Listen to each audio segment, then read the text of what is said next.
we welcome you on into another episode of the Big Time Sports Podcast Show. It's Mitch Spinell and Mitchell Bally here to give you the latest in what's happening in the sporting world. Mitch is going to be back for the end episode of this week. We'll be going into a weekend full of, college basketball Final Fours, the start of baseball season. The basketball playoffs are winding down in the NBA. We have the draft coming up. It's an eventful time. It's an anticipatory time for sports here in America and around the world. Spring is in the air, Mitch, and to be honest, you didn't even name something that is a very big deal, and I can't believe I'm going to name it because I really don't watch it that often, but the Masters is right around the corner as well. I mean, this is the part in the spring, Mitch, where the sports are all going at one time again, obviously minus football. Well, don't tell the XFL that. And then in the fall, like I said, that I think is the greatest time in a calendar year, but this might be the second best time into March Madness, baseball. I mean, everything. Drama too. We love drama. We sure do. And we will get into that drama here potentially in just a few moments. Obviously here, if you guys are on YouTube, thank you for watching or listening. Be sure to like, subscribe, and hit the bell. You can also find us on Apple Podcasts, Spotify, and SoundCloud. We get that through Spotify for podcasters, formerly known as Anchor. You can also find our website, BigTimeSportsOhio.com. We find our latest articles there. You can find our latest videos, our latest episodes of the Big Time Sports Show. I just sat down with Tom Fabrizio and Dave Moreland as they talked about the Quaker floor plan on the Big Time Sports Show. It was great to talk to those guys. And you can find all of our game broadcasts coming up. I will be in Dover Friday for their baseball game this week. You can also find us on Twitter at BTS Ohio, at Big Time Sports Ohio on Facebook and Instagram, and at Mitch Spinell and at Mitchell Ballot everywhere that you can find a social media account, basically. So, Mitch, we now go into the start of baseball season, as we've been mentioning. The Guardians trying to recapture the magic they had from last year as they were able to win the American League Central. And they get a bit of a boost. They had a bit of a boost that's going to continue, hopefully, being a boost in the next couple of years, because we just got the news yesterday, according to multiple reports, that Andres Gimenez is going to be extended for a 7-year, $106.5 million extension that includes an 8-year club option, locking down one of the top breakouts of last year, potentially through the 2031 season. Gimenez made his first All-Star team, won a Gold Glove last year. This is an interesting stat. He was third in the AL in wins above replacement with 7.4. The only two that were better than him, Aaron Judge and Shohei Ohtani.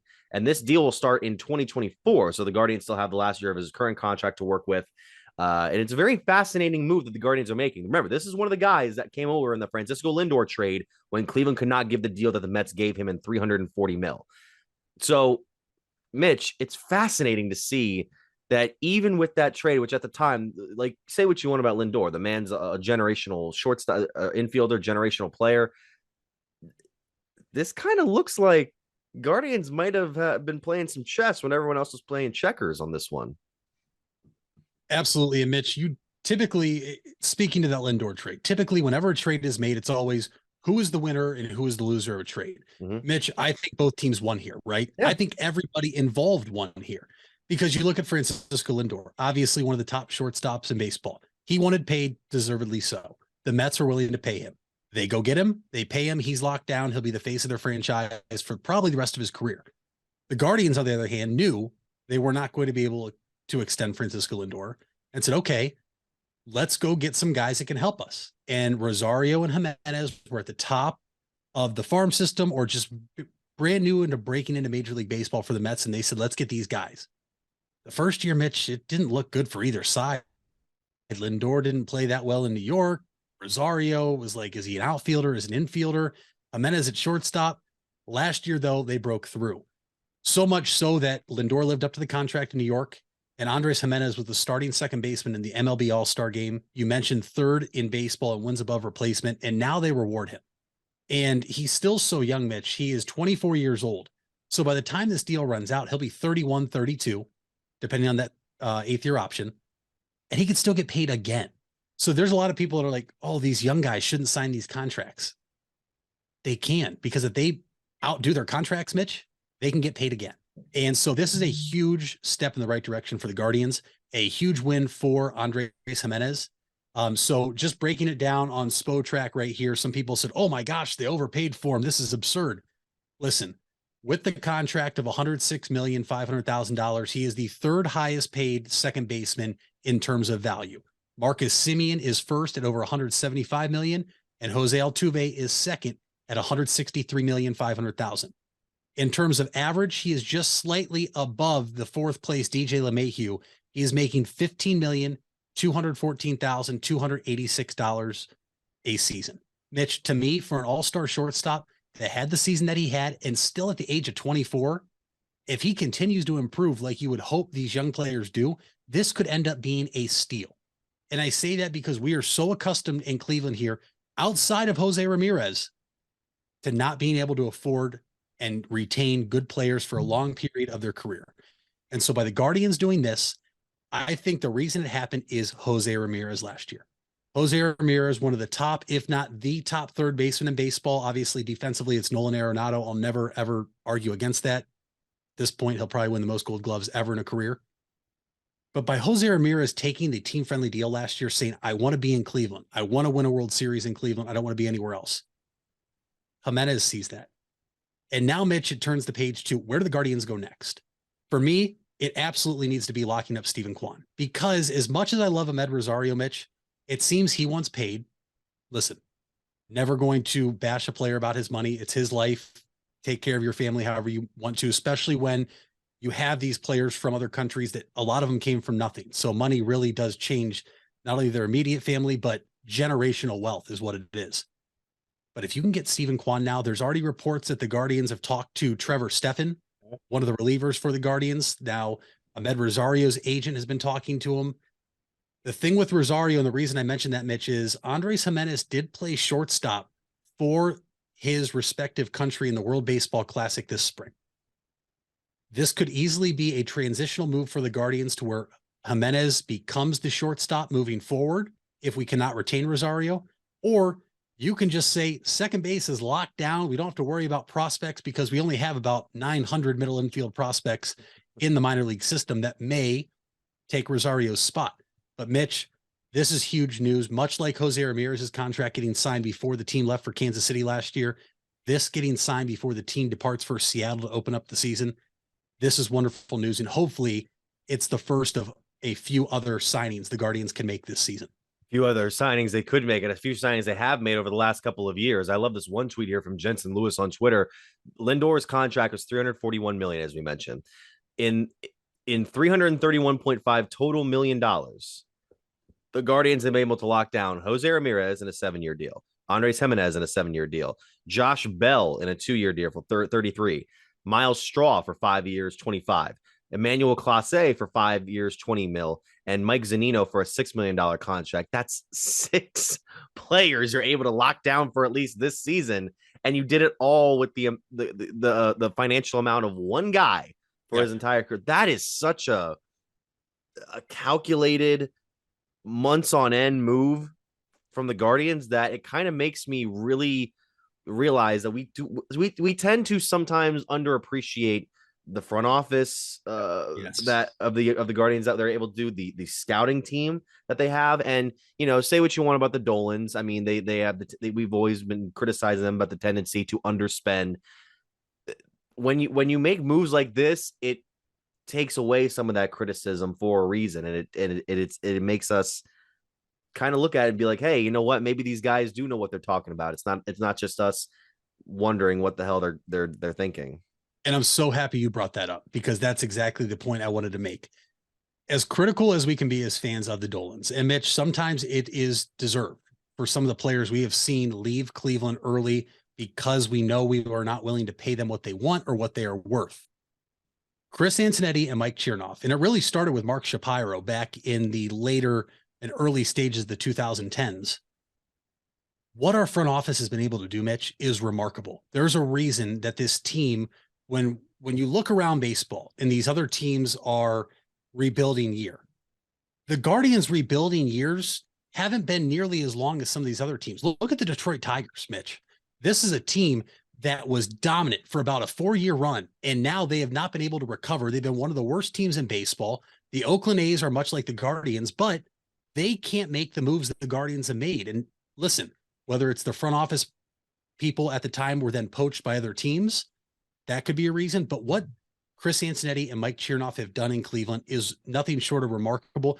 You mentioned the scouting department, Mitch. Last year, the front office brought all these scouts to a playoff game in attendance to reward them for their work because, Mitch, those scouts are a reason the team was so good last year, finding all those young players.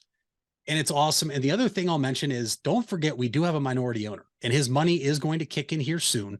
Obviously, there's been rumblings and rumors and talks that he is going to become the majority owner one day, could be 7 years. But even with him having a minority stake now, that allows more cash to come in to the Guardians to spend. Hopefully they are able to spend it. And like I said, Steven Kwan to me is the next guy to lock down. Obviously, Oscar Gonzalez is another one. I can get the caution of signing those two after they were both rookies last year. It could be more of a, all right, you're under contract for a few years. Let's see you do it again year two, which is, it's typically what happens in all major sports, right? A guy has a great year. Let's see it happen again. We'll see if that's the case. I know a lot of people out there are banging the drum now saying, well, why can't we sign Shane Bieber? Folks, it's the same reason we couldn't re-sign CC Sabathia and traded him. The same reason we couldn't re-sign Cliff Lee and traded him. The same reason we had to get rid of Trevor Bauer, although there were some internal issues with Bauer and the clubhouse there. Pitchers are players that play once every 5 days. For the money that Shane Bieber wants, and he is very deserving of it, it's going to be hard to retain him. But I'm still not going to rule it out of the question because sometimes all it takes is a couple guys to do what Jose Ramirez and now Andres Jimenez and Emmanuel Clase, and Mitch, you named a bunch of players. Sometimes when they all start doing that, other players buy in because they want to be part of a team that is going to be together for years to come. And hopefully that's what happens. But I am thrilled to have Jimenez. I don't think they overpaid. Do you think they overpaid? I don't think they overpaid. I think for the amount of years that you're getting out of him, and especially with that contract not kicking in until next year, that's a great sort of long-term lockdown that you're able to have on a guy who, like you mentioned, 24 years old, having that breakout season to the point where he was, I think, in the top 6 of the MVP voting last year, but you had 2 players like that for the top 6 of the MVP voting, and you both have them for around $250 million under total contracts. That's insane. And it really is exciting to see that these guys will be here at least seemingly for the next couple of seasons. I'm going to take us to a quick break. When we come back, we'll be going over the remainder of what's going to be happening in baseball this year. I also want to address some news that came out about the Guardians earlier this week. And we'll be going over some other stuff here on the Big Time Sports Podcast Show.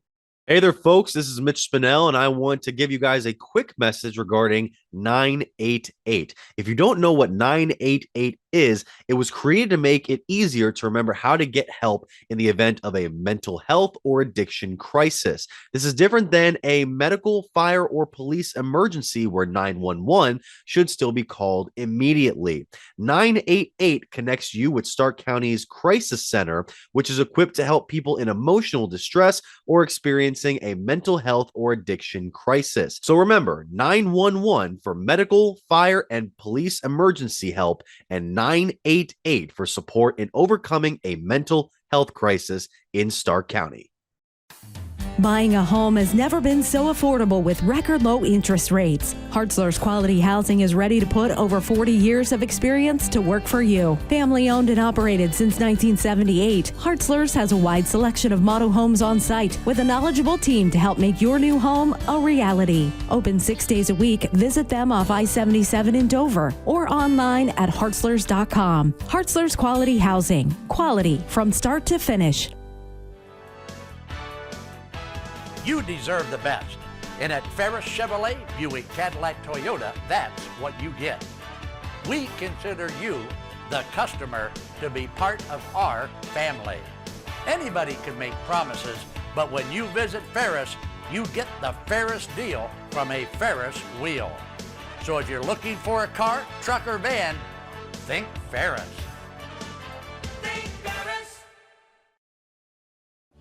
You invest a lot in your home and vehicle purchases. Van Nostrand Young and Associates want you to feel secure should anything happen to those investments. We partnered with providers like Grange Insurance and other industry leaders to be sure you're presented with the most complete coverage to fit your needs.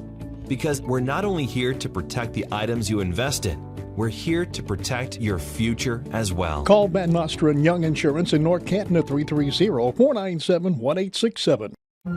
We all have 206 things in common. Our bones keep us up and moving. And we at Cleveland Clinic Union Hospital care about every single one of them. From the tip of your finger to a brand new hip, our orthopedic experts will keep you going while keeping you safe. For every break and breakthrough, for every bone and joint, for every care in the world.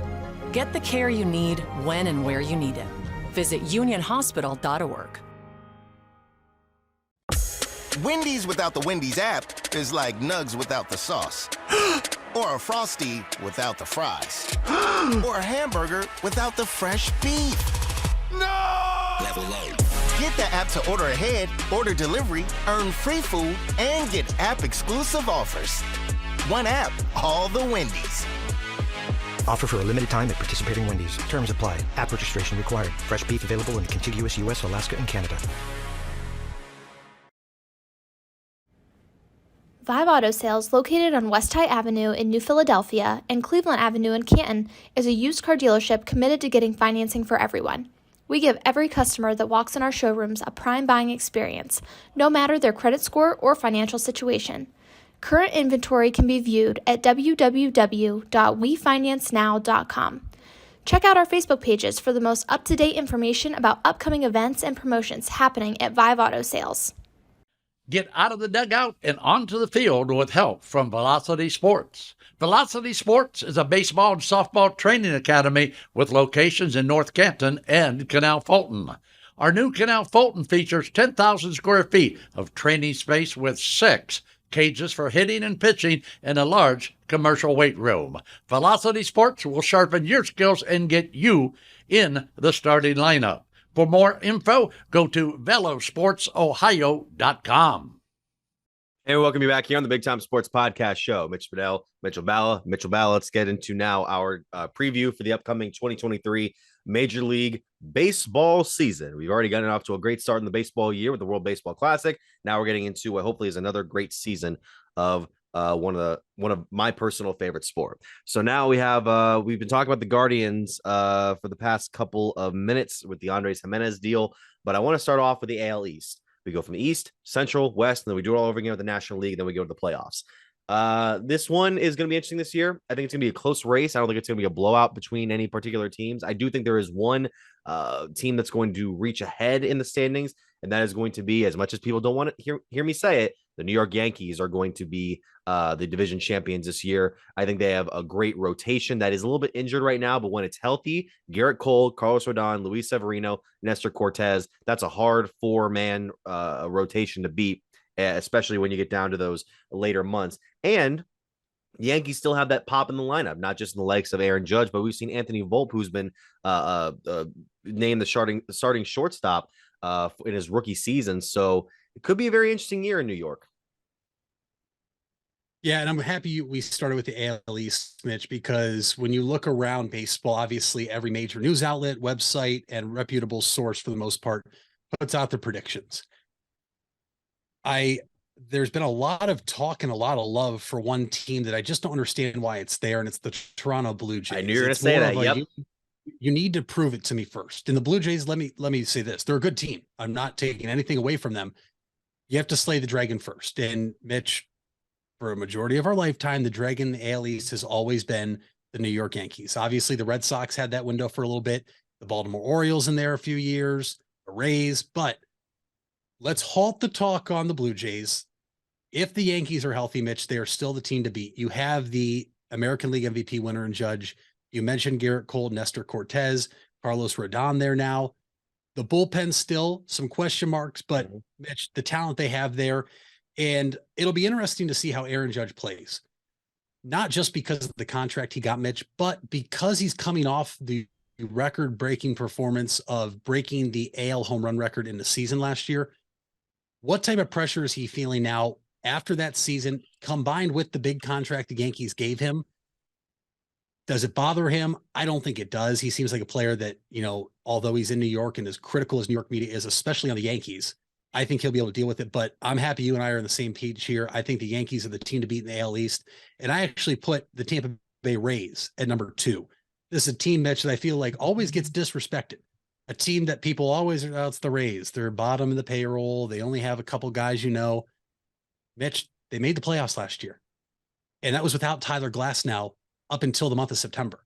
If Tyler Glasnow is healthy, him and Shane McClanahan at the top of the rotation could very well be the best 1-2 punch in all of baseball if they stay healthy. But that's the biggest factor. They have Randy Arozarena. I know you and I have talked off air. How long is he going to be a Ray? Because with how he's played and the display he put on the World Baseball Classic, Mitch, probably the hottest hitter in the entire Classic. At one point, he was hitting over 480. Typically, much like the Guardians, the Rays can't afford players of that magnitude. So the question has already started to become, how long is he a Ray? But for this year, he's there. So I definitely think it's the Yankees and Rays at top, the Blue Jays at 3. The Orioles are such a fascinating question mark, Mitch. They surprised a lot of people last year. I believe they had over 83 wins, which was remarkable considering we didn't expect them to be good at all. Do they regress? Do they, advance over that win mark? I think they probably stayed the same. And then the Red Sox, Mitch, this is going to be a down year for them. You lose Xander Bogaerts. Corey Kluber is your opening day starter, and that's not a shot at Corey Kluber. He's just older.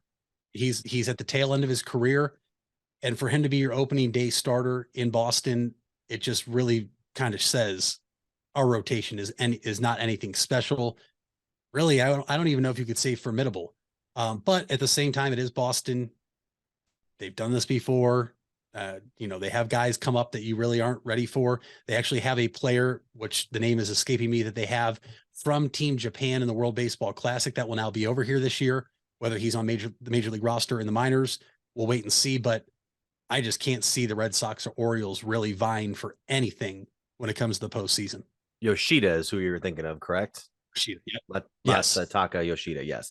We're both taking the Yankees. I think it's a toss-up between Toronto and Tampa Bay, but I'm going to save that for our wild card talks because our next one is a Central where the Guardians have been getting a lot of love in the preseason, and perhaps rightfully so. They won the division by 11 games last year with a lot of young guys and a rotating pitching rotation.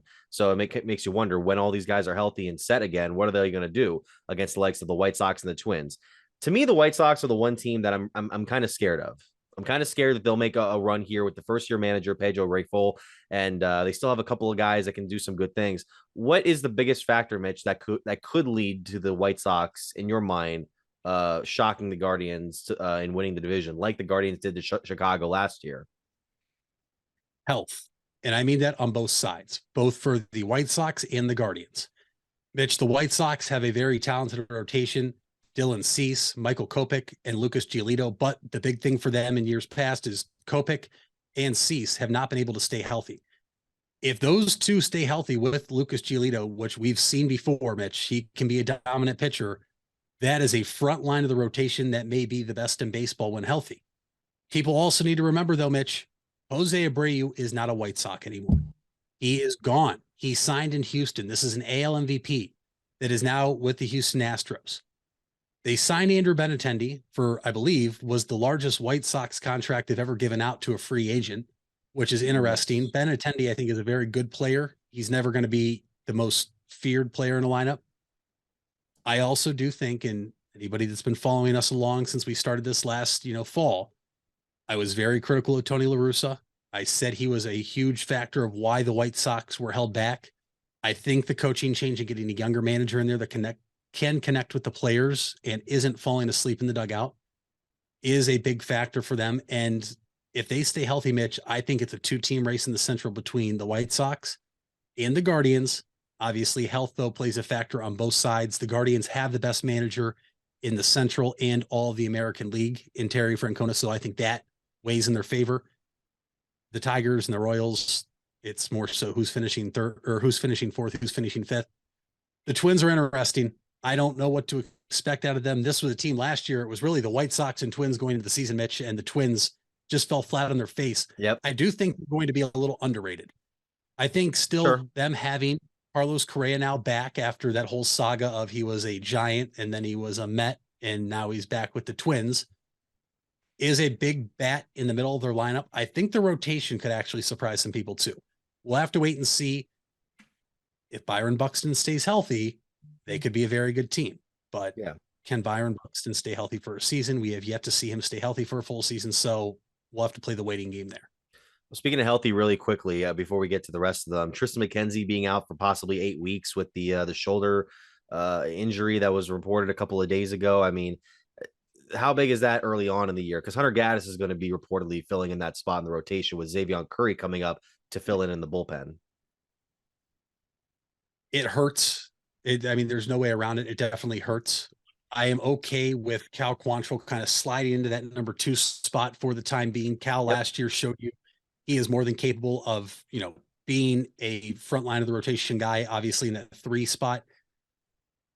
I'd rather it happens now than later in the season, because now that it happens so early, Mitch, you get these younger guys up here for experience. So obviously we hope there's no more injuries, but if somebody else goes down, you have guys that aren't just being thrusted into the middle of a playoff race in June, July, that maybe come up and can give you some solid outings. But with it also happening now, if Tristan McKenzie is not himself or, is to get injured again, you at least know, okay, if we're in this thing at the trade deadline, we have to go find a starting pitcher.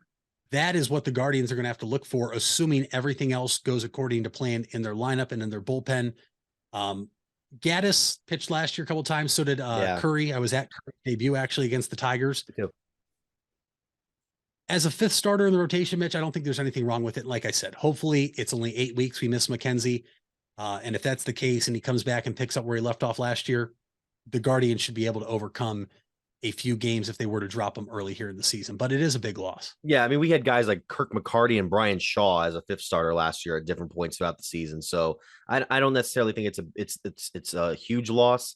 It is considerably though for like big games, because Tristan McKenzie, for some reason last year, even though he went 11-11, had a good ERA last year though. He always saved his best games for like the really good teams. It felt like he had a gem against the Yankees. He had a gem against the White Sox early on when it was like, hey, the White Sox may not run away with this. And then he had that really good game in the wild card round, the 15-inning game against Tampa Bay.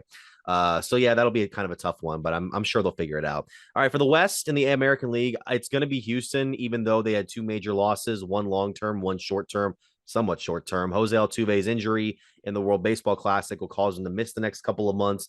Justin Verlander, obviously the reigning Cy Young winner in the American League, going to the Mets.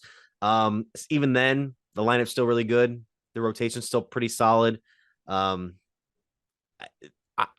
think Seattle could make a bit of a run, but I think Houston's going to run away with it. I don't think they're going to get 106 wins, but it's still probably going to be like in the mid to high 90s, and it's just going to be them this year. Much like I said in the AL East, Mitch, for all the love the Blue Jays are getting, the Mariners are getting a lot of love. Something I'm not happy about is Julio Rodriguez being ranked the 7th best player in all of baseball in the preseason player rankings. This is a rookie. Much like I've said for Stephen Kwan and Oscar Gonzalez, it's okay. What can you do in year 2 once there's film on you, a full season's on you, pitchers know how to attack you now? I do think the J-Rod show and Julio Rodriguez is a phenomenal player. I think he will be a top player for years to come. But the Mariners need to show me something. I do think the Astros run away with this division. Much like you, though, losing Justin Verlander hurts. You still have Christian Javier there. They have a young arm coming, Mitch. This is a team that has been able to retool instead of rebuild, right? They find a guy, they plug him in. Hunter Brown, the 24-year-old right-hander, is going to be the 5th starter, it looks like. He is a name to watch out for. This is a pitcher that could, in the next year or so, become a top pitcher in that Astros rotation. He's already been, compared, whether it's fair or foul, to future Hall of Famers in Justin Verlander and, like Garrett Cole. He has electric stuff. So it's going to be scary if the Astros do kind of just retool here instead of rebuild when these guys reach the end of their career. And like I mentioned just in the last, talking about the Central, you had Jose Abreu in the middle of the lineup. So now you have Jose Abreu, Yordan Alvarez, Kyle Tucker, Alex Bregman, Michael Brantley re-signed there. They'll be able to get by just fine without Jose Altuve. And if Altuve comes back and plays the usual baseball he's accustomed to and that we're accustomed to as fans, Astros are going to run away with this. But my sleeper team in the AL is in this division. Okay, so I'm curious to see who your 3 wild card predictions are, because I've been looking over some of the because we have Yankees, both have Yankees, Guardians, Astros in the division winners. my wild card picks are going to be kind of similar to what they were last year in Tampa Bay, Seattle, and if I had to go through these two teams, I think I'm going to take Toronto over the Angels because the Angels still haven't quite proven to me that they can make that sort of postseason run. I think the Blue Jays lineup is still very dangerous, and the Angels can be interesting because right now I think Mike Trout and Shohei Ohtani are at the two highest peaks they'll ever be together. With Mike Trout's age and Shohei Ohtani's peak right now, and the Angels have done some things in the offseason that have filled out some of the roster spots to make them a little more serious than they have been in the past. I still would take the Blue Jays over the Angels in this one to round out the wild cards, but I'm curious as to see who one of your sleeper teams are. You mentioned the Angels. They're actually not my sleeper team, but they could be if Anthony Rendon stays healthy. Sure. Mitch, a punch in the lineup of Mike Trout, Anthony Rendon, and Shohei Ohtani. Not bad. That's terrifying. I mean, you're talking about when healthy, people forget just 3 years, 4 years removed, how good Rendon was in that Washington Nationals lineup when they won the World Series. He was phenomenal. But can he stay healthy? I like the Tampa Bay Rays getting a wild card spot out of the AL East. I like the Blue Jays. I'm between the Mariners and actually the Texas Rangers. Oh, yeah. Okay. They made the big time acquisition in the offseason and getting Jacob deGrom. Mitch, if they are fortunate enough to have guys progress through the farm system fast enough, this is a team that kind of reminds me in certain aspects of the Guardians. Mitch, there was a team a couple of years ago in college baseball, Vanderbilt, that had perhaps the best 1-2 punch we've seen in our lifetime in college baseball of Jack Leiter and Kumar Rocker. Yes. The Rangers selected Jack Leiter. Kumar Rocker was drafted by the Mets. He never signed after a discrepancy in his physical, but because he hired an agent, couldn't go back to college. Mitch, he signed with the Texas Rangers. If not this year, Mitch, I think you're in a 2 or 3 year period before the Texas Rangers, assuming deGrom stays healthy, are a team and a force to be reckoned with because of deGrom, Leiter, and Kumar Rocker, first three in a rotation, has the potential to be one of the top in baseball. They also have Marcus Semien. They have Corey Seager. They have Nate Lowe, the first baseman, who I think is actually criminally underrated in all of baseball. He hits for average fielder, but when you put him in the middle of that lineup, I think the Rangers are a team to watch out for. I'm not willing to pick them quite yet to beat out the Mariners, strictly because of the schedule change this year, Mitch. That's one thing we need to note here, and I'm glad I at least brought that up. The schedule is even across the board for all teams in Major League Baseball this year. The Guardians aren't going to be able to play the Tigers and Royals, what was it, 19 or 21 times? I think they play each opponent 13 times, and you play every team in baseball this year, whether it's in LA against the Dodgers or maybe in Cleveland versus the Dodgers. So win totals for me, don't really know what to expect because I think you're going to see a lot of more teams become battle tested. And I like it for the Guardians' sake. But when you look at the Rangers and me saying they're a sleeper team, it means they don't get to beat up on the Angels or the A's quite as often. But Rays, Blue Jays, Mariners, my three wild card teams, White Sox just miss it by a hair. The Rangers, though, I'm not going to be shocked one bit come October if they are there fighting for a spot. That's a curious one. You forgot to mention, too, the fact that they brought Bruce Bochy out of retirement, the guy with the quietest 3 World Series championships I've ever seen in a manager's history. So yeah, I like that pick a lot. Yeah, I think the Rangers might be a year away, but that's a team to be that by the mid 2020s, that'll be a team that's going to be very, very good. Okay. So we go to the NL East now. We have the Braves coming back from last season. We have the Mets. We have the NL champion Phillies that nobody, I think, is giving much of a run here in these standings here. I think that it's going to be a 3-team. Obviously, it's going to be a 3-team race. I think Atlanta will still win this race, but I wouldn't be surprised if Philadelphia keeps giving them problems throughout the season. I don't know if it's a 3-team race. This might be a 4-team race. I think the Miami Marlins are criminally underrated. Alcantara, the Cy Young Award winner, Jazz Chisholm Jr., the face of MLB The Show this year, Mitch, one of the most electric young players in baseball. I think the Marlins are going to have something to say here about the NL East. I do think this is the Braves division. I like the moves the Phillies made. Obviously, going out and getting Trey Turner is awesome, but when is Bryce Harper coming back? We know last year he was a DH for most of the year because It was inevitable. And I believe he did get the Tommy John surgery in the off season, which if he would have been healthy, could you imagine him in Team USA's lineup in the World Baseball Classic? That would have been amazing. And hopefully come 2023, he's healthy along with everybody else. But yeah, I like the Braves to win this division. I like the Phillies in second place. The Mets made the big splash move. They lose DeGrom. Oh my gosh, the world's falling apart. New York Mets, do it again. It's crashing. So they just go replace him with another Cy Young Award winner in Justin Verlander. My biggest worry is age, though, Mitch. Yeah. As you get older, Father Time's undefeated. Mother Nature's undefeated. But Father Time here is starting to tick on Max Scherzer and Justin Verlander. If they're both healthy and both pitch to what we've seen over the past couple of years, it's going to be hard to beat either of those starters when they're on the mound. But losing Edwin Diaz is a major, major blow. We understand it as Guardians fans. The viewers out there and listeners understand it if you're a Guardians fan with Emmanuel Clase, or if you're a fan of another team that doesn't have a lockdown closer. That is a huge loss. Second in saves in all of baseball last year behind Clase, was near the top in the NL. I don't think he led the NL in saves, though. Can they overcome that? We'll see. The lineup should be there. It should be really, really good.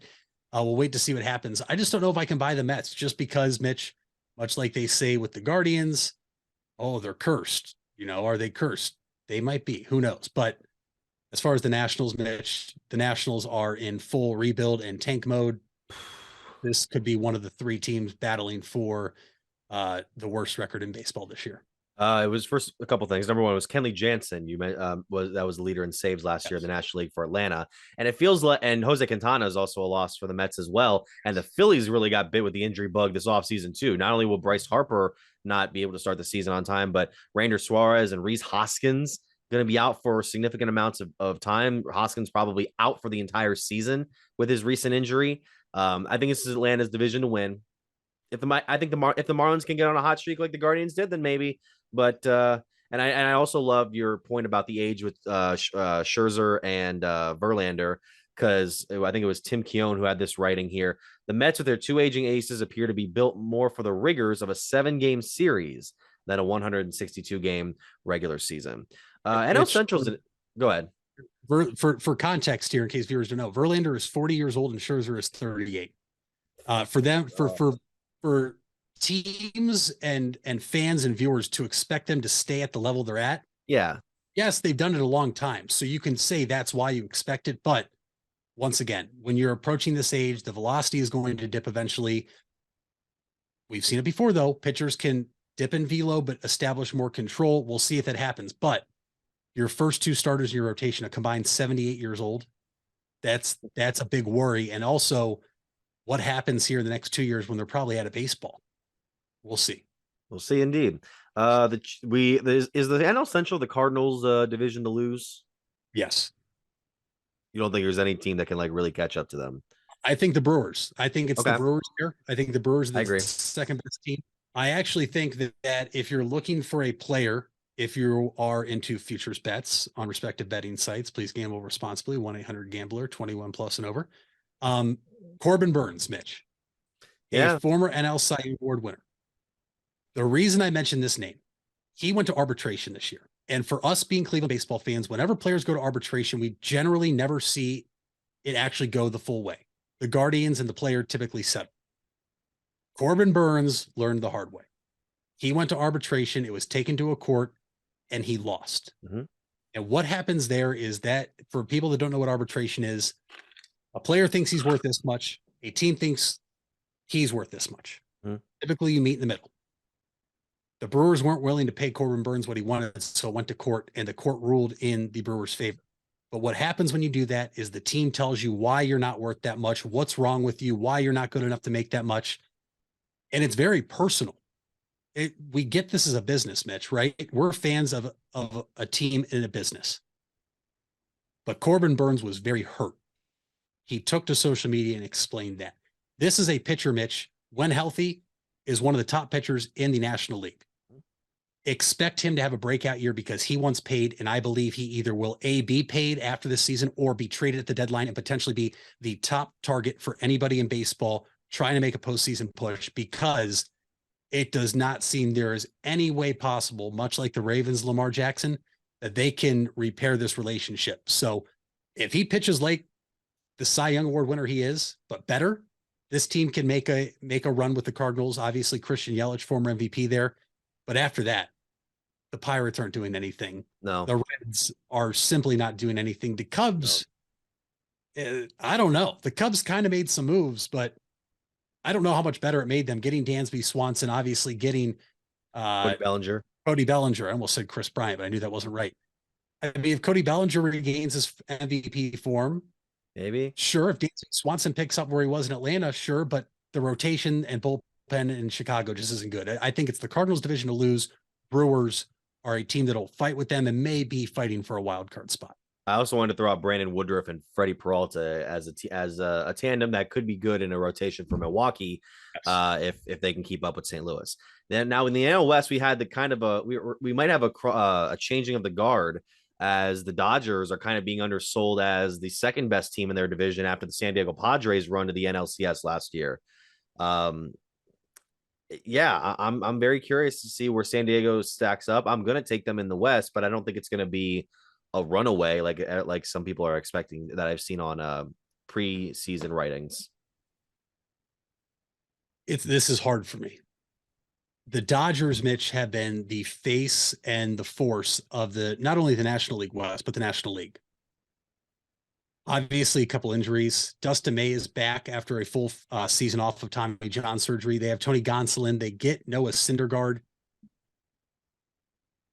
I'm going to go with the Dodgers here. Off experience and the pressure, knowing that they've had the pressure for years and they've still been able to deliver in terms of during the regular season. The Padres, it's just so fascinating. They get Xander Bogaerts in the offseason. Fernando Tatis will be back eventually. Yes. Looks like he's going to be moved to the outfield. Juan Soto. I mean, this team is loaded. The pitching, obviously, Yu Darvish out there, I believe. Why the name is escaping me.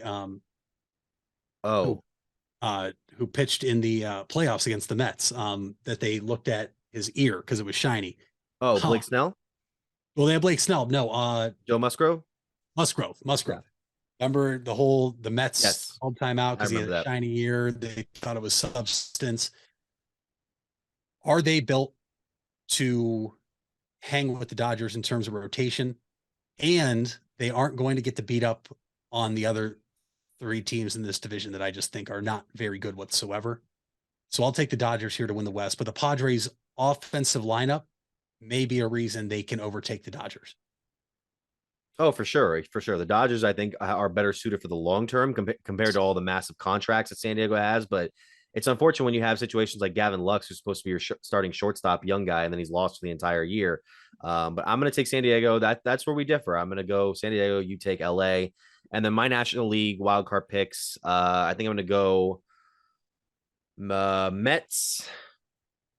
I know I said the Phillies might make a run, but I'm going to go Mets, Dodgers, and it's between the Brewers and the Phillies. I think I'd probably rather go Phillies than I would Brewers this point. Brewers would have to prove something to me. I'm exactly right there with you. Obviously, the division winner for the NL West is different. I have the Dodgers, you have the Padres. I will take the Padres as a wild card team. I will take the Mets as a wild card team. And boy, oh boy, Mitch, if they don't make the playoffs, what is that going to look like? The pressure that is built in New York for them to make it. And then ultimately, I think it's between the Phillies and the Brewers and the Marlins. I don't know if the Marlins have enough yet. And so then it just comes down to health. And does Yelich bounce back after a very, very disappointing year with Milwaukee? Does Corbin Burns ball out like I think he will? Does Bryce Harper come back? Can they fill the loss of Rhys Hoskins? I'll take the Phillies just because they went to the World Series last year and the experience they have, with the slight edge over the Brewers for the final wild card spot. To be fair, I think that the East could result in what it was last year, where you had two, maybe not exactly as last year, because you had two 101 win teams last year in Atlanta and New York. Then the Phillies came in and shocked the world with an 87-75 record. I think this year will be like two teams at high 90s and then one team with like 90 wins. I think that might be the case, if not a little lower for the third team, whether it's New York or Philadelphia. I keep thinking Atlanta's going to win the division, but for a good reason, since what, 2019, 2020, they've been the top team in the East for a number of years now. So we have those set as our wild cards. I won't go too detailed into the playoffs because anything can really happen. All I want to know is, who do you think could be the matchup in the World Series by October's end? I think that typically when you look at preseason baseball and you see the teams that everybody's picking, the sexy pick, I tend to try to go away from that. The St. Louis Cardinals, Mitch, ran into a buzzsaw in the Phillies last year that ultimately went to the World Series. I'm going to take the Cardinals from the National League. I want to take the Guardians, but for sake of not wanting to jinx them, I will say it is the New York Yankees that win the American League this year and take on the St. Louis Cardinals in the World Series. Okay, so you have, give me your AL team again. You have them taking on the Cardinals in the World Series. Yankees, excuse me. So Yankees, Cardinals. That'd be a first matchup since, gosh, I want to say 19. It's been a while since those two teams have played in the World Series. I'll have to think about it. But as far as my picks, I think I'm going to go less traditional. I think I'm going to go with Atlanta as my National League champion. I think they're a better overall team than the likes of San Diego or St. Louis. And my American League, I think it's still got to be Houston. I think when you come down to the playoffs, if they match with the Yankees again, the Houston will still be the better team. I think the Yankees will give them more of a chance or give them more of a series than they did last year, but I still would take Houston in a 6-game, 7-game matchup. And then Houston and Atlanta again. That's one of the things I don't like too, is when you get like starting repeat series, unless the two teams are like the best.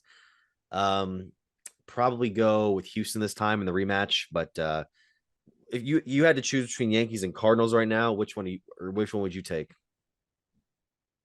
I take the Cardinals just because I'll never pick the Yankees. That's what I thought. So, all right. So we got those are our picks. We'll come back in a couple months and see if we were right or wrong. Real quick, we'll go through some awards. American League MVP. I'm assuming that's going to be Shohei Ohtani, just for the sake of everything. There's some people that are saying that he could win Cy Young and MVP. That's tough. I mean, it's very interesting to see that this might be the first time where we have a guy playing both positions that could win it, compared to the previous years where a pitcher would win Cy Young and then occasionally win MVP. I mean, is there any other pitcher that could really stack up to Ohtani as like an every time, like a regular pitcher, regular starter, compared to Ohtani, who's this sort of like unicorn of baseball? I think Garrett Cole can in the American League when it comes to Cy Young Award winner. I think it's Garrett Cole. Obviously, Shohei Ohtani. I like Shane McClanahan. I think Glass now has a chance for Tampa Bay. And obviously, I'll throw Shane Bieber in there because if he wants paid, he's going to have another great year, much like 2020 and the back end of last season. There's always going to be a guy, though, Mitch, that comes out of nowhere that you really weren't expecting. And we'll have to wait and see who that is this year. I saw one publication, and I don't remember which one exactly, but they said Emmanuel Clase will win AL Cy Young. And I'm like, okay, that's an interesting one, because reliever Cy Youngs are so curious to me. You know, whenever they are, it's almost never, it's never like I don't even think Francisco Rodriguez, when he broke the saves record, won Cy Young that year, even though you could argue that should have been the case. It's always like Eric Gagne or Bobby Thigpen. I don't even know if Bobby Thigpen won it, but that's sort of like what it always is. And then for NL MVP, this is a closer race. It's not going to be a runaway like Ohtani's in the AL. It's going to be between Juan Soto, Trey Turner, and Ronald Acuna. And I think I might take Acuna in the edge. I think I was leaning Acuna too. I think the other name to throw out there is actually, which sucks because he's competing with another MVP on his team, is Mookie Betts and Freddie Freeman. Sure. Sometimes it hurts when you're on the same team as a guy that good. I'm going to take Acuna to win NL MVP this year. I think that if the Braves are going to win the NL East and potentially be the top team in the NL, he's going to have to lead the charge. And so I think that's a very good pick. And then NL Cy Young, you mentioned Corbin Burns. A lot of people are picking him to win his second award ever. I think that Julio Urias and Sandy Alcantara can find themselves in the race as well. Maybe Spencer Strider could also get in there, but I think that Burns right now is the safe pick for me.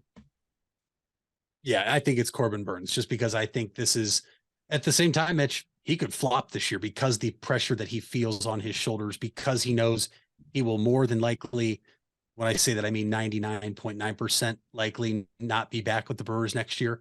So the uncertainty of where am I going to be next year? What city am I moving to? How much money can I make? I think Burns is either going to thrive or flop. And if he does flop, I'm taking him as my pick for Cy Young. I think Spencer Strider and Alcantara are two picks that I like for NL Cy Young. All right. So those are predictions for the upcoming baseball season. What are your guys' predictions? Comment below or, hit us up on Twitter. You know where to find us. We'll be right back right after this break here on the Big Time Sports Podcast Show. The Furby Electric Supply Company has bright ideas for your home. Save money by converting to energy-efficient electrical products or add ambiance with beautiful lighting features. It begins with a professional consultation and a visit to the Furby Lighting Showroom. Then certified Furby contractors complete your project right and on time. Since 1934, 4 generations have built a reputation of quality and trust, and they offer emergency services too. Just visit Furby.com. That's F-U-R-B-A-Y. The Furby Electric Supply Company. You asked for it and we listened. Buckeye Career Center is now offering Certified Nail Technician as an adult education program. This 216-hour course begins in November and will run Tuesday through Thursday evenings from 5 to 9 p.m. Learn manicures, pedicures, infection control, salon operations, and more. Other part-time certification courses starting this fall include phlebotomy and welding. Call 330-339-2288 to register or visit BuckeyeCareerCenter.org for more information. If you're looking for a new or pre-owned car or truck, why not see the Parkway Auto Group? Parkway is a special group of automotive experts with 8 brands to satisfy your needs. Come see the difference at the Parkway Auto Group on Commercial Parkway in Dover. 8 brands and 1 family. It's Parkway Auto Group. Fall is in the air and part-time career enhancement courses at Buckeye Career Center are on the horizon. Registration is now open for Introduction to Beekeeping, Basic Small Engine Repair, and Sign Language. These part-time offerings run on Tuesday evenings and begin in November. Let Buckeye Career Center help you learn a new skill or advance your current skill set. Call 330-339-2288 for more information or to reserve your seat in one of these or our other part-time classes. You matter. Everyone plays a part. We all have a role. Each of us can make a difference. You do matter, and the best way to have a positive impact is to pay it forward. With each of us helping one another to cope, feel better, and know that we belong. Pass on the positivity today. Tell someone else they matter too. Alt Care. Alt Care, Alt Care. Where you matter. We all have 206 things in common. Our bones keep us up and moving. And we at Cleveland Clinic Union Hospital care about every single one of them. From the tip of your finger to a brand new hip, our orthopedic experts will keep you going while keeping you safe. For every break and breakthrough, for every bone and joint, for every care in the world. Get the care you need when and where you need it. Visit unionhospital.org. Welcome back here to the Big Time Sports Podcast Show. Mitch Spinell and Mitchell Balla. Mitch, we go over from baseball now. Might get back to baseball in a little bit, but we're going to start here talking about the final 4 teams that are competing for the NCAA National Championship. And of course, as we predicted, it's going to be between Miami, San Diego State, Florida Atlantic, and Connecticut for the teams that we predicted absolutely going into this tournament. So Mitch, going to be an exciting weekend. I'm very curious to see who will win this one. I don't have a dog in this fight, obviously, but I am kind of hoping for a non-traditional blue blood. And UConn is kind of like a modern blue blood because Jim Boeheim really got that ball rolling in the early 2000s. That being said, I would like to see a first-time champion from the likes of these 3 teams compared to, UConn not only winning those titles with Boeheim, but I believe Kevin Ollie, 10 years ago against Butler? Yes, with Shabazz Napier. Yes. Defeating Butler that year. Yeah, I agree with you. Obviously, first time Miami, San Diego State, and FAU have ever made the Final Four. So great storylines on that side. Obviously, Miami with the comeback win over Texas in the Elite Eight. Big time win. It feels, from what we've seen, Mitch, and just from the last game we saw UConn defeating Gonzaga 82-54, feels like this is UConn's national championship to lose. Right? I mean, That's what it feels like. Dan Hurley obviously said earlier in the season, you better get us now because these guys are going to be ready here shortly. And sure enough, here they are, 2 wins away from winning the national championship. I just think it's going to be crazy when you look at the different styles of basketball these teams play. San Diego State, one of the best defensive teams in the country. FAU, tied for the most wins in the country in the regular season. And they just don't care who you are. They're going to play their style of basketball and they're going to try to beat you. And they've been a lot of fun. They've beaten some big name teams en route to the Final Four.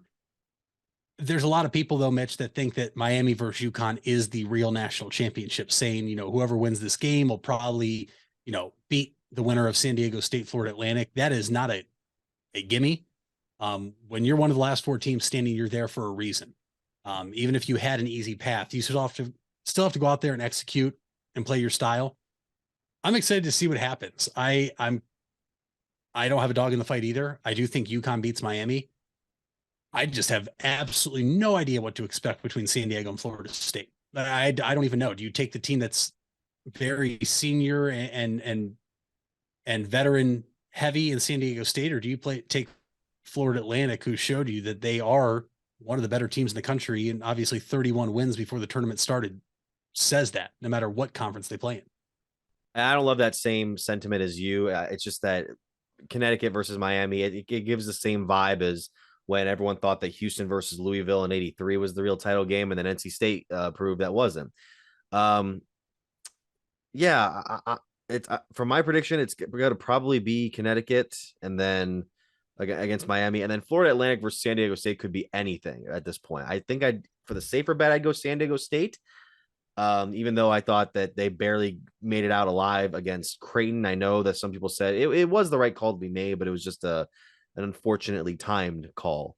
And then, I think I'm going to go with San Diego State versus blanket here against UConn. I don't know what's going to happen in the championship game. Anything could happen in that game. I want to know what you think could be the difference on this weekend's Final Four.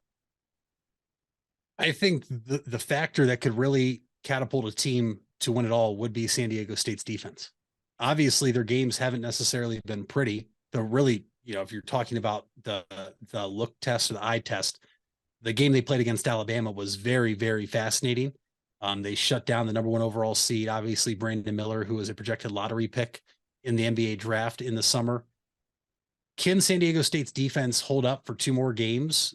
I think it very well could against FAU. And then obviously UConn, from what we've seen, would be a tougher task. But if San Diego State plays defense the way they've shown they can, San Diego State may be winning the national championship and also put an end to that stupid no team has won the national championship on this side of the line of the United States when they split the states down the middle. It's been like the last 20 some champions have all been, if you split the United States down the middle to the right of the line. And if you think about it, you've never seen a team from the West Coast in their lifetime win the national championship. So it's just one of those facts they throw out every. Are you thinking of the Mason-Dixon line? Well, I don't know if it's actually that. It's just, more so people on social media just put a line down the middle and say, no team has ever won in the X number of years from the left. Everybody's been on the right. I mean, if you think about it, it's true. Think about all the teams we've seen win national championships. So San Diego State going to try to put an end to that streak and try to put an end to the fact that people say the Mountain West is a very bad conference. I think that we can probably put that to rest already now that they're in the Final Four and they beat Alabama. But San Diego State's defense, I think, is the factor of all the 4 teams that could play a factor into how a team wins the national championship. Although UConn's offense, Mitch, has looked incredible. And so Danny Hurley is 2 wins away from proving that if you didn't get him earlier in the season, you weren't going to get him now. I'm excited, though. I really am. I think both games have a bunch of storylines. It'll be very interesting playing in Houston on Saturday night. And I'm very excited to see how it turns out. No doubt. I mean, UConn, you mentioned it with Dan Hurley's comments somewhat that the Huskies have been considerably maybe a top 10 team in their momentum since they've been starting the tournament. And they have they have a 7'2" guy in Donovan Clingan. You have Adama Sanogo, who is able to play interior. He's a good interior guy. Jordan Hawkins, who can have some good shooting performances. it seemed like they were stuck as a 4 seed because the Big East was so competitive during the regular season that they just kind of got stuck with a couple of those games. But 4 victories of at least 15 points during the first 2 weeks of the NCAA tournament. It's the most heavily favored 4 seed we've ever seen in tournament history compared to what we have here. No, numbers 5 and 9, and it's an unreal sight to see. I would like to see somebody do the math on all the Final Fours. And I know that it's kind of different with the 64 team and 68 team tournaments that came up in the 80s, but I would love to see somebody be able to take all the seeding numbers of the Final Four teams, add them together, and then see what the highest combined number would have been for a given year. So like this year, for example, as we take a look at the 4 teams that are still remaining in the tournament, you have Connecticut, Miami, Florida Atlantic, and San Diego State. So that's 4-seeded UConn versus 5-seeded Miami. That's 9. 9-seed FAU, 5-seed San Diego State, that's 14. And if you add those numbers together, it's 23. Now, we've had tournaments in the past where it's been all 1 seeds, and that's an automatic 4. I would be very curious as to see which Final Four had the highest numbers and the lowest numbers, because the lowest has to be 2008 when it was all 1 seeds. But I would be, if someone could comment us that or send us that on Twitter, at Mitch Spinell, at Mitchell Balla, let me know about that, because I'm very curious to see what that would be. I already put out my predictions, UConn and San Diego State. What are your predictions for this weekend? Well, I'll be a little different than you then. I'll take UConn and FAU. Okay. I do think that UConn is the best team remaining, but I'll take FAU over San Diego State. I'm not going to be shocked if Miami beats UConn, though, Mitch. I really am not. There's also all those polls that, a team inside the Ken Pom rankings, offense and defense inside the top 20 always wins. A team ranked inside the top 12 of the week 6 AP poll has won every national championship since 2002, which would have been the Syracuse-led Carmelo Anthony team. So, does that stay true? If so, it's more than likely going to be UConn. I don't think Miami was in the top 12. I might be mistaken, though, but it's one of those 2 teams. But I'll take UConn, FAU in the national championship, and I will say UConn defeats FAU to win the national championship. I just think Miami, that would be such a great story. I mean, Jim Larrañaga gets the job after leading George Mason, as we've been all hearing throughout the tournament. And, Miami, it was a football school for so long, and who knows if their football program might come back someday. But right now it's kind of the transition that we thought Michigan was making for a little bit, they're a basketball school now. They're really getting it done. And of course, Michigan made that transition back. But yeah, I kind of want to see them win just for the sake of seeing somebody else differently. And we'll touch on the women's side really quickly. Unfortunately, Ohio State will not be the champion this year. They ended up losing, as I kind of expected, to a very good Virginia Tech team, a top-seeded Virginia Tech team. So it's probably going to be, if I'm not mistaken, Virginia Tech and South Carolina in the national championship game, or do those 2 teams face off in the Final Four? Virginia Tech takes on LSU, and then South Carolina plays Iowa. Caitlin Clark will get to showcase her skills in the Final Four, and good, because that girl can ball. I mean, what was it? We were talking about 41 points in her most recent matchup. It was 10 boards, 12 assists, or maybe I'm getting that mixed up there. Point is, she's one of the top prospects we've seen in the women's tournament and going into the WNBA in a long, long time. And it would be interesting to see if Iowa can pull off that victory over the reigning national champs. Then they could potentially match up with a VTech squad that has been very, very solid. All right, that's all we have for this segment, and we'll be right back here on the Big Time Sports Podcast Show. Hey there, folks. This is Mitch Spinell, and I want to give you guys a quick message regarding 988. If you don't know what 988 is, it was created to make it easier to remember how to get help in the event of a mental health or addiction crisis. This is different than a medical, fire, or police emergency where 911 should still be called immediately. 988 connects you with Stark County's Crisis Center, which is equipped to help people in emotional distress or experiencing a mental health or addiction crisis. So remember, 911 for medical, fire, and police emergency help, and 988 for support in overcoming a mental health crisis in Stark County. Are you trying to increase your speed, quickness, vertical leap, and agility? If so, NST Sports Performance is for you. NST trains athletes ages 5 through pro. NST designs each program specific to the athlete's needs, goals, and sports. For more, visit nstsports.com. Locations in North Canton and New Philadelphia. It's nstsports.com. It takes a lot of practice to have a winning team. Albin Title has over 100 years of combined experience handling real estate, title, and escrow transactions. They serve Tuscarawas, Stark, Carroll, Harrison counties, and more. So choose Albin Title for your next home refinance, sale, or purchase. They'll get it done quickly and professionally. Contact Albin Title at 330-334-5800 or visit their website albintitle.com. Let them put their experience to work for you. Hard work is something you're accustomed to. Van Nostrand Young understands that principle. Our access is achieved with organizations like Grange Insurance. Safety and prevention specialists utilize our VanCan assessments process to ensure that you and your colleagues are in the best hands. You want the safest environment for your business, and we can guide you there. Call Van Nostrand Young Insurance in North Canton at 330-497-1867. If you're purchasing a new home, the team at Hartzler's Quality Housing is here to help. Take advantage of record low interest rates to make your new home a reality. Locally owned and operated since 1978, Hartzler's Quality Housing has the experience to guide you through the process. You'll find a wide selection of model homes on site to fit any budget. Open 6 days a week just off I-77. You can also visit them online at hartzlers.com. Hartzler's Quality Housing. Quality from start to finish. You deserve the best. And at Ferris Chevrolet, Buick, Cadillac, Toyota, that's what you get. We consider you, the customer, to be part of our family. Anybody can make promises, but when you visit Ferris, you get the Ferris deal from a Ferris wheel. So if you're looking for a car, truck, or van, think Ferris.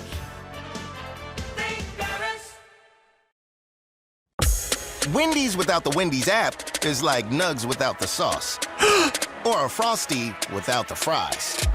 Or a hamburger without the fresh beef. No! Level up. Get the app to order ahead, order delivery, earn free food, and get app-exclusive offers. One app, all the Wendy's. Offer for a limited time at participating Wendy's. Terms apply. App registration required. Fresh beef available in the contiguous U.S., Alaska, and Canada. Get out of the dugout and onto the field with help from Velocity Sports. Velocity Sports is a baseball and softball training academy with locations in North Canton and Canal Fulton. Our new Canal Fulton features 10,000 square feet of training space with 6 cages for hitting and pitching and a large commercial weight room. Velocity Sports will sharpen your skills and get you in the starting lineup. For more info, go to velosportsohio.com. And welcome you back here to the Big Time Sports Podcast Show. Mitch Spinell and Mitchell Balla. Mitch, we talked about it a little bit. Baseball season starting up soon, and with that comes a bit of an announcement regarding the threads you'll be seeing from some of the players this season. A couple of the teams that were announced to be wearing the City Connect uniforms this year from Nike. We just got one reveal this morning from the Atlanta Braves, and I don't know if you've seen it yet, but this is one of the spicier fashion statements that you'll be seeing in Major League Baseball this year. Kind of a throwback to the 1980s Braves look, the Hank Aaron, Dale Murphy era. I really like that they have like the A here. They got that little thread on the chest. And of course, the classic look, but with the modern script A compared to the one that's like a lowercase a that you might see from the 80s. Thoughts on this look, Mitch? I absolutely love it. I saw it this morning. I think it is very clean design. You talk about paying homage to the old teams and the history of the game and the history of your organization. I think this is a perfect touch. Like you mentioned, the uppercase, modern looking A instead of the lowercase a. The colors just go so well. I'm a big fan of small little details in jerseys, and you don't see it, obviously, except for in the picture you just showed, but just having their area code on the inside part of the collar of the jersey, I think is a cool touch to have if you're an Atlanta Braves fan. They also announced the other teams that are getting them this year, and then like when they will be debuting them. I think the Pirates are the last team to debut their City Connect jersey later this summer in June or maybe July. But interested to see how some turn out. Last year, obviously, some teams had some cool ones. I think the Astros had a pretty cool one that was Space City, if I'm not mistaken. Then there was people like, or the teams like the Boston Red Sox that had a yellow jersey, which just I didn't like at all. But it's always intriguing to see what Nike can do with these uniforms. And obviously the guards haven't been picked yet, either last year or this year, so maybe next year, but always intrigued to see what would happen with the Cleveland City Connect jersey, even though I probably know it's going to have to do with something about rock and roll. See, okay. First of all, I was going to get into this list before we get into it, but like everybody, I know it's because they overdo it. I get it, but everybody has a huge problem with them always incorporating Rock and Roll Hall of Fame or rock and roll into Cleveland uniforms. You saw it in the MLB All-Star game. We've seen it in a couple of other different like NBA jerseys here and there and stuff. I really couldn't care less with the rock and roll thing because, yeah, that's the one thing that Cleveland is really known for nationwide. So what are we going to put on there other than an electric guitar? We're going to put a Guardian statue on there. People won't understand it because unless you live in Cleveland, you're not going to understand it. People, they changed the team name to that, and people still aren't wondering what that means. True. So I just hear this thing. Everyone always complains like, oh, they're always doing the guitar. I'm like, yeah, because that's the thing. That's our thing. But either way, that's my little soapbox that I got to get off of right now. But I do have a list here that was written by who was it? June Lee on ESPN.com, and he decided to rank all of the looks for the City Connect here this year as my computer screen freezes. He ranked the Dodgers number 15, dead last. Now, this has kind of like a Hispanic flair to celebrate the 40th anniversary of Fernando Valenzuela's, epic rise in 1981. Obviously to do with the Latin community in LA as well. It seems like a fine jersey. I don't think this is dead last, but I don't necessarily think it doesn't really stand out compared to any other ones. Obviously, it uses the Dodger blue rather than the clean traditional white. It's a fine. Obviously, got Los Dodgers in there. It's fine. I don't like the cap though. You see Bellinger's cap there. I don't love that. It's great. It has a script of Los Dodgers as well. I don't like that. Yeah, I don't either. You literally took what's on the front of the jersey and put it on the top of the hat. It's a little too much on the hat, I think. Although I don't know what else you would have done, but to me, this is just a very basic jersey. All you did was just change the script and add Los in front of it, obviously for the Hispanic detail that you're doing. But it's a pretty plain, boring jersey, in my opinion. Seems like a spring training thing, like a spring training 100%. shirt you would wear. And then 14. This is where I disagree completely. 14, yep. Atlanta. Like this should be top 5 of all the ones there. It's such a clean look for the 80s. They even have the green. You see that green on the bottom of the cap? That's throwback. That's a great look. That's a great design. So the number 13, Chicago Cubs, the navy blue Wrigleyvilles. These always seemed weird to me, just because they kind of can clash with. You see there the bright blue and red helmet that the Cubs wear.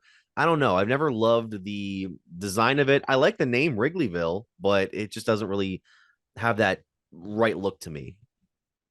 I completely agree. It's just very odd. If you're going to do a jersey like that, you should probably make the gear to match it. But obviously, you only wear this a certain amount of times. But it's a very odd. I love the name.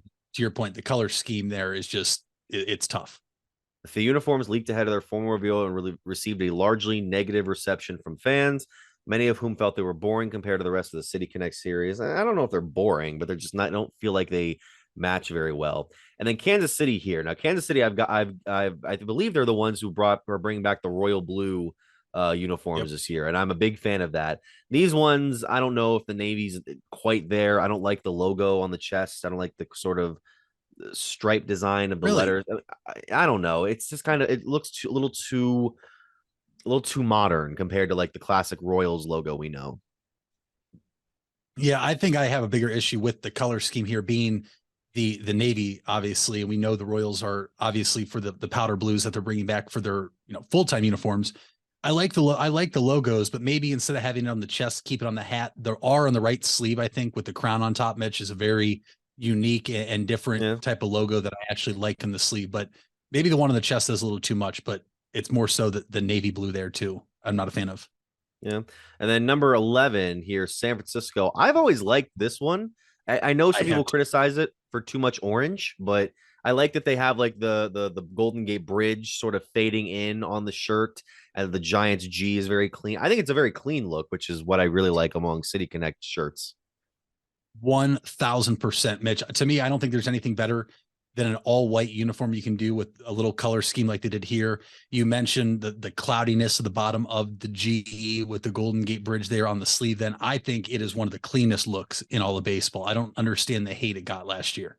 Yeah, or 2 years ago, excuse me. Giants fans reacted overwhelmingly negatively, criticizing everything from the elongated G to the fog gradient to the shade of orange, which many thought. I mean, it is a different orange from what we know. They don't have a lot of orange in their uniforms in general. It's usually just the cream and the brown and the black, but they have some orange in there, and they try to go very much more with it.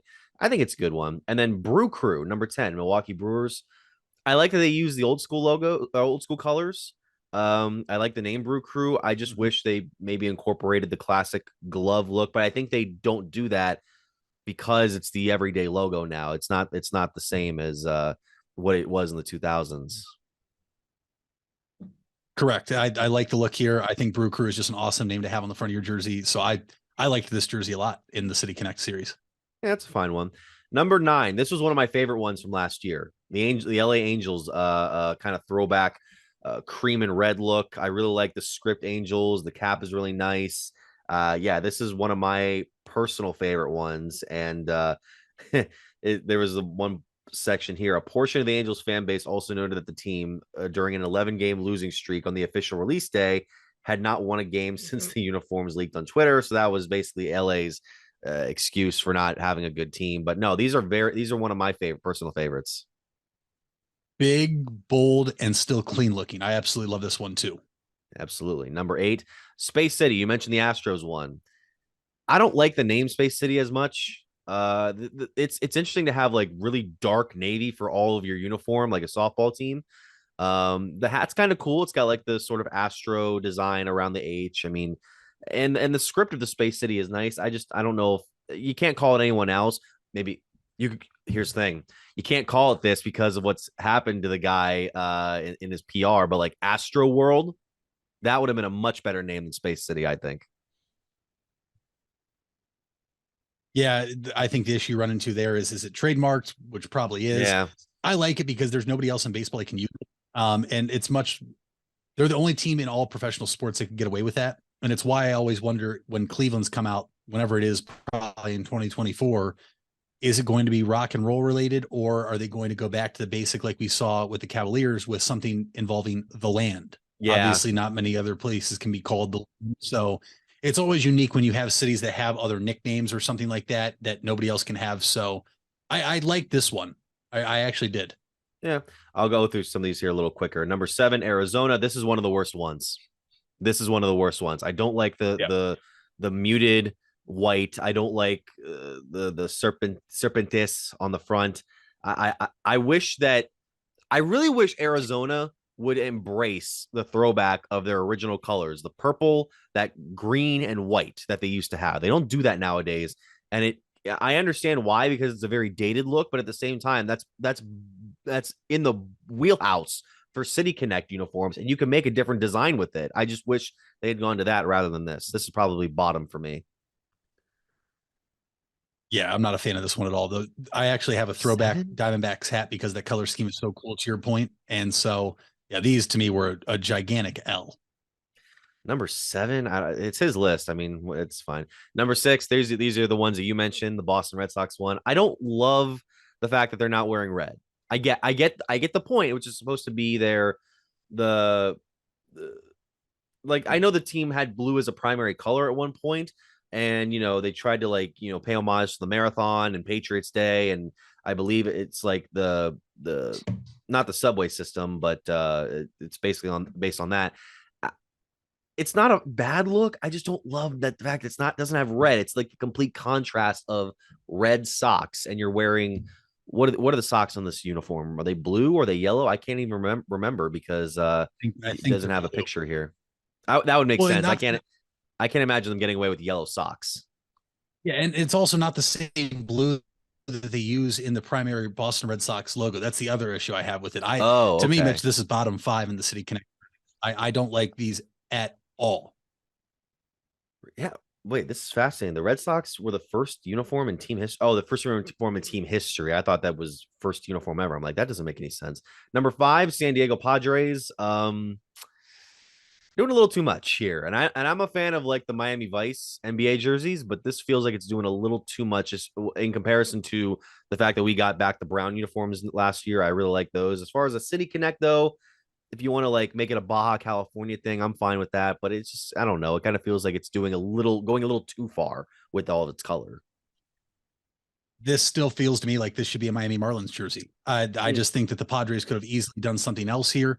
It to me, I know they're going for the SoCal look, and obviously, it says throughout Baja California, but this just does not strike me as a San Diego Padres uniform. I think it is a little too much. Although I like the color scheme, but I'd rather see that in Miami. He even wrote on the bottom as like they bear a stark resemblance to the Miami Vice uniform. So there you go. Number 4, Washington Nationals. These don't look great at first glance. I do kind of like the texture of the gray. I do like that. I have to read up on yeah, we have the cherry blossoms, the signature typeface that matches the architecture. It also features the city's flag on the sleeve of a dark gray jersey with whoa, cream pants. What's going on here? Wait. I'm sorry. I got to take this off for a second. I got to see what these pants look like. I don't recall what these looked like exactly. Okay, you can kind of see it on the bottom here. I don't know if that if they were all gray. Here you go, right below it, right below that picture. Right below that picture. Oh wow. Okay. Okay, look. I don't know if I don't know if I love it as much anymore. Those pants are really throwing it off for me. I'm sorry. Washington fans, if you're listening to this, but if you guys make all the uniform that gray, top five for sure. But as far as it goes, it's going down for me. Mitch, what do you think? I hear you. I actually think it looks a lot better when they're on the field. I think those uniforms actually are probably one of my favorite, just personally. I do think that if they had the gray all the way around, it would look cool, especially because then maybe you do the cherry blossom pink socks to match the blossoms on the jersey. But to your first point, the vintage or almost washed gray look for the uniform, Mitch, I think is very unique, and I actually like it a lot. I think this is just a very they're not doing too much here in Washington. They kept it simple. They added something to make it the City Connect jersey, and I actually really like these jerseys a lot. All right, so that's number 4. Number 3, we don't get a great look at these, but the Miami Marlins one. It's a bright red pinstripe uniform with a predominantly blue hat and a gray bill. So I got to go over here and see if I can get a full jersey on this. Okay. Yeah. I mean, I like the color scheme. I just don't think I like the jersey design as much. I don't know if that pinstripe is working as well as they want it to. Yeah, I agree. And this just goes back to my point that the jersey the Padres have on, I think would fit better in Miami instead of what Miami has here for their City Connect jersey. It's definitely unique. It's cool. The pinstripes, I think, throws it off. The only time we're accustomed to seeing Marlins uniforms with pinstripes is their old Florida Marlins uniforms that they announced they're bringing back this year, which is awesome. The teal blue with the pinstripes. But yeah, this jersey to me is just, it's hard to see because and I think it's because we're stuck in the moment of seeing what the Miami Heat do, right? The Miami Vice uniforms, like how cool would that be on their City Connect uniforms for the Marlins? But it's an all right jersey, but I'm not a huge fan of it, but I also don't think it's the worst. It's funny you bring that up because there's this paragraph here. A largely positive response on social media greeted the Marlins uniforms, which deviated from the Miami Vice theme that Nike could have easily defaulted to after the positive reception for the Miami Heat alternates. First of all, I think we're getting to the Miami version of what Clevelanders like you think of the rock and roll thing, where it's like, again with the Vice, we get it. It was the 80s, we get it. But at the same time, for me, it's like that that is a good look no matter what colors you put on, except for the blending the Heat have been trying to do. That's where I've gone a little, it's been like, okay, it's a little too far, but it's a great look, and I wish that they had gone for it for the Marlins, but nevertheless. So that's number 3. Number 2, they're in our division, but that's a good look. I'm sorry, that's a really good look. The pinstripes work very well with the all black. The South Side, obviously, it's got that gray stone look to it. It even kind of has a sort of turn back the clock look because it reminds me of the Chicago American Giants that was in the paragraph here. This is a good one, and I can easily see why. Out of all the receptions from last year, the White Sox fan base, when they saw this, was like, yes, compared to everyone else. They were like, yes, this is our favorites. Absolutely. This one is by far at the top. It's just so clean, and they made it connect to the city by putting the South Side of Chicago. The hat isn't doing too much. It's just a clean look all the way around. And some players wear the high pants with high socks. Some people wear their pants down. Either way, it was just always a clean look for the White Sox, even though they're in our division. I hate them.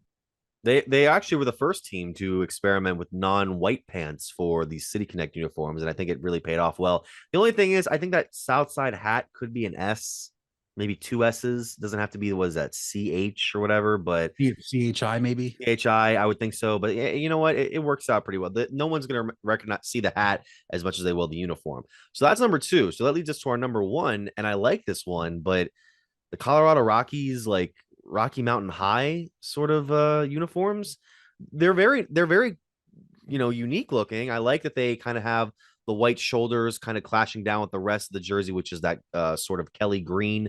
The hat's kind of cool. I like the script of the Colorado. I just don't know if I would personally make this my number 1, but I'm not gonna hold him too hard for this. I can see why somebody might have this near the top.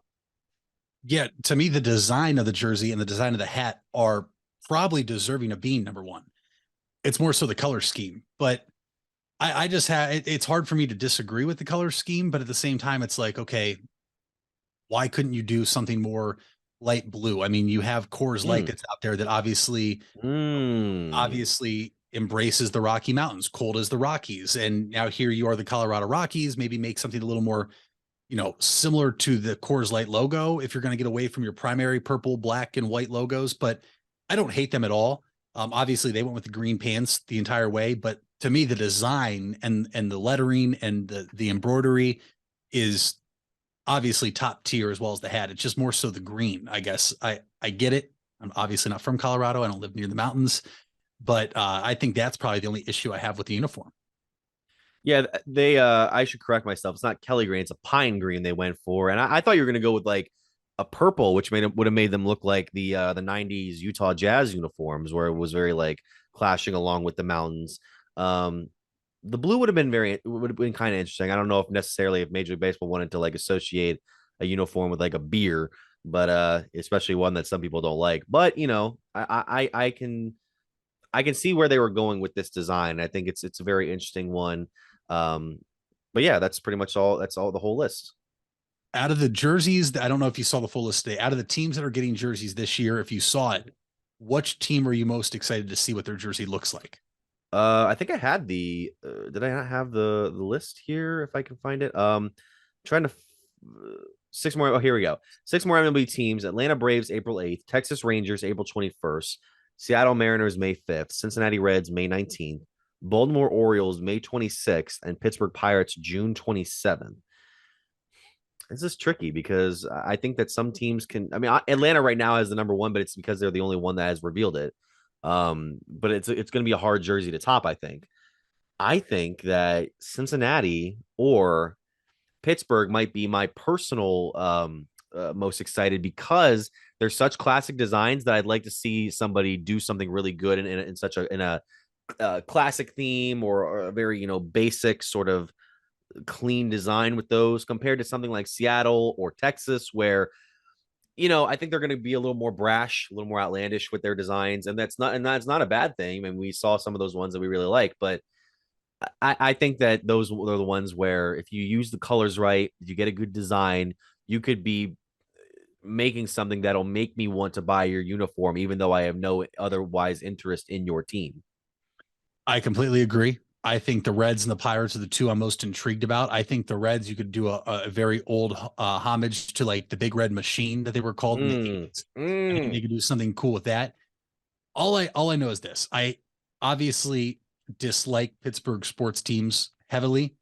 I love the city. It is a very nice city. Yeah. I do hope they don't get away from the black and yellow look, because to me, that would just throw everything off, because they're the only major sports city in the United States that all their sports teams have the same color scheme. But are they going to do something maybe like the Giants with the bridge on it? Are they going to do something cool along those lines? I'm excited to see what those look like. I have no idea what to expect out of the Baltimore Orioles. I think go multiple ways. The Rangers too. The Mariners, I would expect something bold and brash because they're such a young, fun team now with Rodriguez there. I'm excited to see him. And I love, obviously, City Connect jerseys. I love the NBA style. I love when the NFL does new jerseys, or let alone new helmets. And so I love baseball too. I obviously want to see what happens when it's time for the Guardians to get one. And then see what they do with a team like the New York Yankees that is always accustomed to having the same uniform year in, year out. How much they try to spice that up a little bit. Do you think they'll ever like agree to doing that? I have no idea. I think if you do it, you could get the newer generation of fans would be all into it. The older generation would absolutely hate it. Yeah. So it's just very hard to see like a team like the Yankees. It's probably going to be something along the lines, Mitch, of what the Los Angeles Dodgers did. Obviously not the Hispanic look, but it was pretty bland, pretty boring. And we saw that we weren't fans of it just because it looked so plain. I would assume whenever it's time for the Yankees, assuming every team gets one, which I think they do, it will be pretty basic still. But I always just love looking at these jerseys and seeing what they come up with. Now I'm trying to think of a potential design for a Yankees City Connect uniform. What if it was, look, you got to have something with a bridge, any bridge, probably something. Well, that's the thing. The Bronx doesn't really have that famous bridge like everyone else does. You gotta incorporate the pinstripes somehow. You can't just get rid of the pinstripes if it's a home uniform, because that's the biggest staple. I'm thinking maybe like a dotted pinstripe rather than a solid pinstripe. Yeah. You got to probably stay with that bold white, or making it even bolder white. Maybe something where it just says, instead of the NY logo, it says something like New York City in all bold. One of my favorite designs ever was the Boston Celtics City Connect uniforms, where it said Boston Celtics in back-to-back script font. That I thought was really clean, really cool. Looked like one of their rafters in the garden. And I don't know, I could see something like that, but I that's going to be very hard pressed to make a uniform that everybody's going to like, or most people are going to like, if you're the Yankees. And then we'll see where the Guardians go there as well. And that's all the time we have here on the Big Time Sports Podcast Show. Thank you guys so much for listening. You can also find us here, not just on YouTube, but on Apple Podcasts, Spotify, and SoundCloud. And of course, our website, BigTimeSportsOhio.com, at BTS Ohio on Twitter, Big Time Sports Ohio on Facebook and Instagram, at Mitch Spinell and at Mitchell Balla. Mitch, what's the fact of the day? Your fact of the day is the Ashland women's basketball team is in a national championship. Indeed. That's an amazing run for the Eagles, and we might potentially have some guests coming up here this week on the BTS Podcast Show. We've had standouts like Annie Roshak, who have been very good this year, a former Hoover grad, and many other names that we'll be getting to here later on in the week. And of course, we'll be seeing what will happen in college basketball this week at the start of baseball season, and the winding down of the NBA regular season going into the playoffs. So we'll see where that goes. And we hope to see you guys back here listening or watching the Big Time Sports Podcast Show.